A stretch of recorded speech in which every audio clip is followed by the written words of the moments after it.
Thursday, March 19, 2026, AGNDD intelliReport topic. Pentagon weighs sending more troops to Middle East.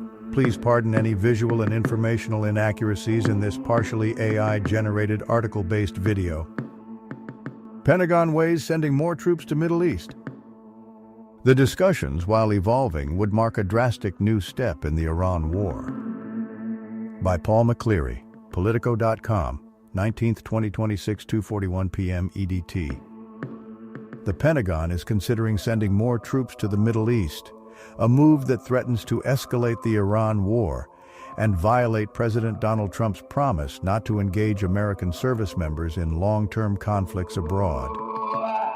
The U.S. already has about 50,000 troops in the region, and any increase hints at the potential for more significant involvement, including sending service members into Iran. The size and scope of additional deployments are still evolving, according to two people familiar with the talks. But the fact that discussions are happening at all is a significant step forward in a war Trump said 3 weeks ago was all but won. The conversations are occurring as Iran's attempts to block the Strait of Hormuz, where a fifth of the world's oil passes through, have upended the global economy and U.S. allies rebuff Trump's efforts to get involved. Additional troops would add to the Navy ships already heading to the region and the massive number of warships and aircraft that have pummeled Iran for weeks.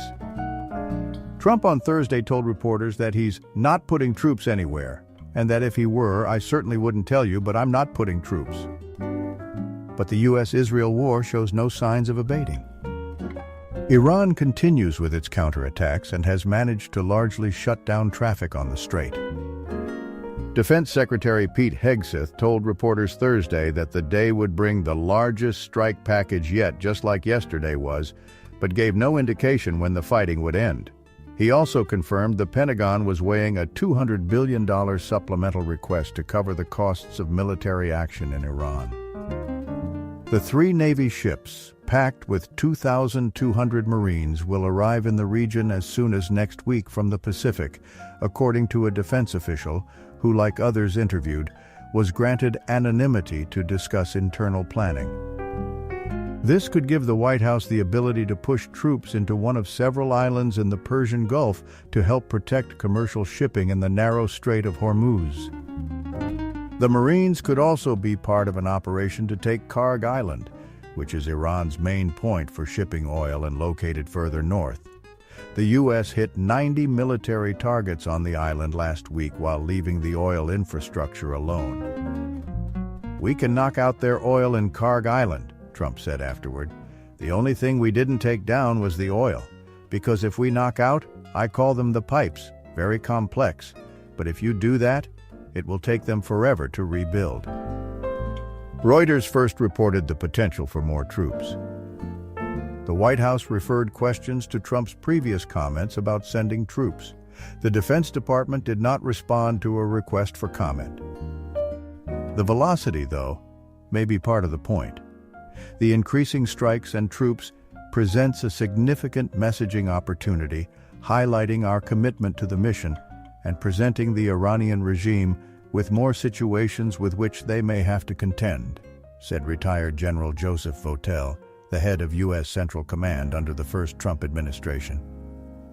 "Marines can do a lot," he added, including helping protect shipping in the region and providing more air defense and airstrike capabilities with their F-35 aircraft. The war has evolved in other ways.